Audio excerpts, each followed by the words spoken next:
What is up, everybody? Welcome back to my channel. Today I have a brand new Destiny 2 video for you guys. It's more of a simple build. I hope you all had a wonderful holiday season, but now it's the new year, new opportunities. So today I'm going to jump in with another Destiny 2 video, and we are going to be talking about trace rifles.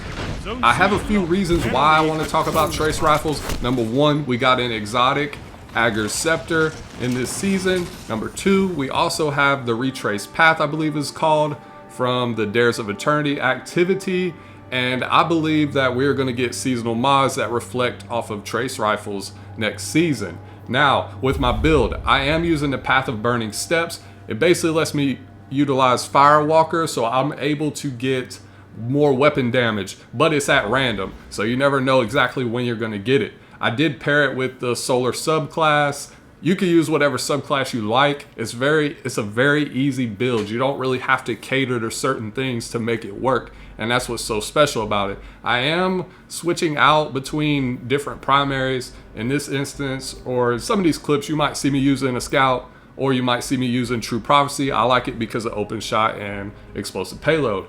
Now for my trace rifle of choice, I am using Prometheus Lens, which basically gives me more damage over time as you fire this weapon. So, and the catalyst itself does give you stability and handling, but I'm mainly using Prometheus Lens because I need a solar weapon to take advantage of Firewalker from the Path of Burning Steps. I do want to mention that I do love Wavesplitter a little bit more.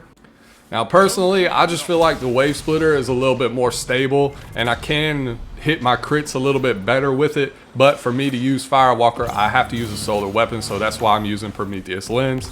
And you know, if you do want to use Wavesplitter, which I highly suggest you guys doing, because I've been playing around with Void subclasses and what really synergizes well together, because I believe, like I said, that we will possibly get trace rifle artifact mods next season.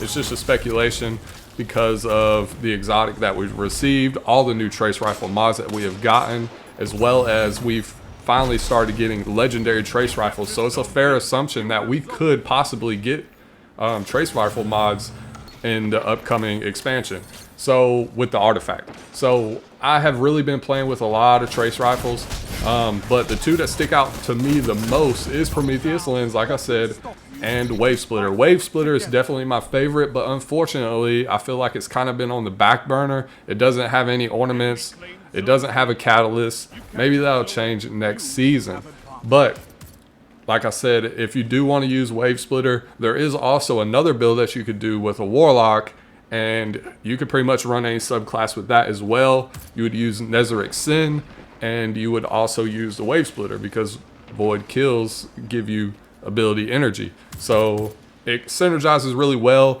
especially since we'll be getting those brand new Void aspects next season, the whole Void 2.0. Who knows how that's going to be? It could definitely be in your best interest to actually practice with that and kind of speculate on what you plan on running when the new expansion comes out. Now, using trace rifles in PvP is kind of tricky. There's times where you gotta rush, and there's times where you just gotta lay back a little bit, because a lot of people with shotguns are really gonna rush you pretty hard, especially since you are kind of more or less frustrating them a little bit, because nobody likes a big laser beam in their face, and I guess that's what they see on the other end. When I was using the Prometheus Lens, Wavesplitter, and just playing around in general with trace rifles, I've noticed a lot of people would switch to what I was using, and I could kind of get the effect of how it was on the receiving end of using an actual trace rifle. So it definitely kind of like shakes up, I don't want to say it shakes up the meta, but it shakes up how other people are going to play against you. Some are going to rush you a little bit more if you start using trace rifles. They'll try to shotgun you, or a lot of people start playing passively and start laying back, and that's what I was running into. The trace rifle runs or works the best on medium maps.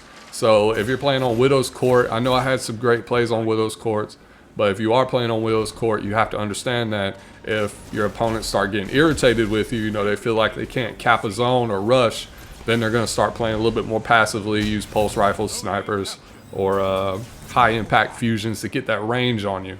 So the most I've seen with the trace rifle, as far as damage goes, you're going to want to get about 18. Well, you will get about 18, 19 per crit. Like I said, with Prometheus Lens, it starts off on the lower end and it increases as you keep firing on the target. You really don't have to worry about crits with trace rifles. You mainly just want to aim at the feet, and then the laser will go up on its own, and you just want to hold it there. That's how you get the kills off. That's the main secret to using trace rifles, especially Prometheus Lens. If you stand up next to a barrier and you actually fire it, it drastically shoots upward. So my best advice to you is always aim for the midsection and let the weapon rise gradually on its own, and you'll get the kill every time, as long as you're not competing against a shotgunner.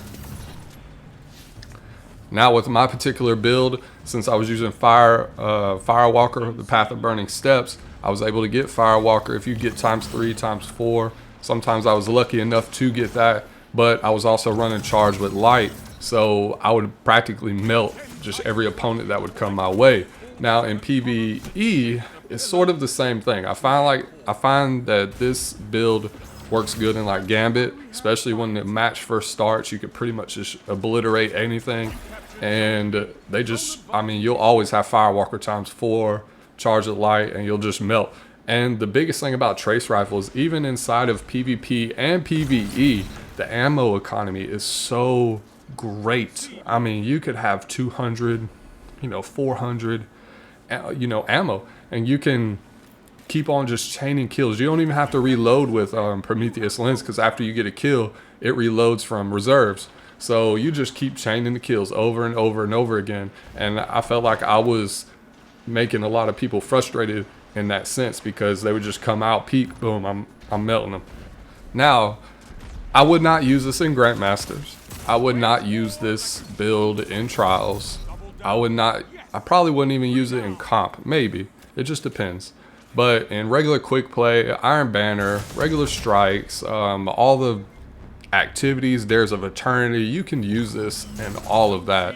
So don't be afraid. I always like to, go in my vault, see what I have, and just keep playing with different things, because especially since the sandbox has gotten shaken up since the last time I played, a lot of things can change, and that's what I'm feeling with the trace rifles. I feel like they're going towards a different directions, especially since they, released a legendary trace rifle. They're really exploring that area, and we've seen anti-barrier mods and all kinds of artifact mods that relate to different weapons, except for trace rifles. Trace rifles have seen a lot of love this season by getting an exotic and a legendary. You got all of your mods for the trace rifle, targeting, all the unflinching, the ammo, all of that stuff. So I have reason to believe that next season, next expansion, we will be getting some form of artifact mod. And if it's not next season, it could be sometime this year. It happens. It's happened with every other weapon, shotguns, you name it, except for trace rifles. So I feel like it's going to happen. And one other beautiful thing about this build with the Titan, or the Warlock build that I was talking about earlier, you can use whatever subclasses you want. It doesn't necessarily have to be the solar subclass. I was using Stasis in some games. I was using Thunder Crash in others. You can still proc Firewalker. In certain matches, I was using solar subclass so I can proc Firewalker a little bit more often. But you can use whatever you want. Even with the Warlock, it's a simple build. Charge with Light. Just run your regular mods, and you're golden. You don't really have to get too technical, and that's one of the things that I like about these two builds, I guess. I know I'm not showcasing the Warlock, but like I said, you could use Nezarec Sin, you could use 2 Void weapons, and boom, you'll get ability energy continuously, and you could use whatever subclass you like. Sometimes simple builds are just really what works, especially for a lot of new players who don't quite understand elemental mods or making crazy stasis builds with aspects and stuff. Sometimes you have to just go back to your roots, and that's what I did with this. I really enjoyed playing with Prometheus Lens and Wavesplitter. If you're one of the people that I played against or I matched against, GG's. I hope you all have a great weekend, and thank you. Happy New Year to all of you. I hope everything goes great with you guys this year. I'm hoping to grow my channel just a little bit more. I want to thank you all for watching. I will be covering a lot more Destiny 2 content, because I realize a lot of you like to watch more Destiny content than anything else. So I appreciate it. So if you like this video, don't forget to like and subscribe to my channel. It's greatly appreciated. It's a free way to support me. And I thank you all so much. I hope you all have a wonderful weekend. I will see you guys in the next video.